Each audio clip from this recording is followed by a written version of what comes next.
everyone. So today I makeover my toilet tissue paper holder. So ito yung luma na tissue paper holder, everyone.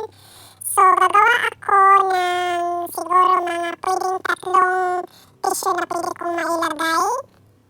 And in this my fabric na it's just recycled fabric. So para ma-fit sa mga kortina ko ano sa CR din.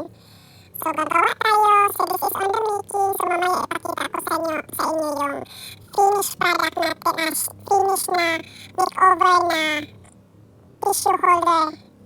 Baka magustuhan nyo din.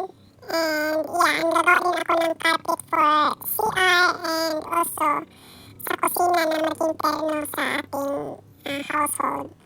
So let's do this tissue paper holder. So this is my tissue holder, toilet tissue holder, paper holder, everyone. This is the finished one, and then nilagyan ko siya ng dalawang lagayan ng tissue. So this is my creations. And then meron pang natirang konting tela, ginawa ko siyang cover dyan dahil lagi siya nakabukas so dyan nilagyan siya ng ganyan. And then mayroon pang extra yung tela. So ginawa ko siyang shower curtain.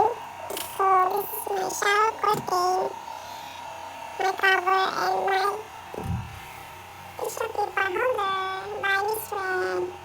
Good morning everyone, it's Tuesday today and this is my morning. And kahapon everyone, I make over my bathroom and I make some inside my CR. I make this one. So I make this one and I make a cover for my toilet bowl. And I have an extra. So I make a shower curtain. And this is my creations. Para maging terno siya sa akin home curtain. So this is my morning everyone. Let's have a coffee. Just wake up everyone. Ang init ng panahon. This is my kitchen.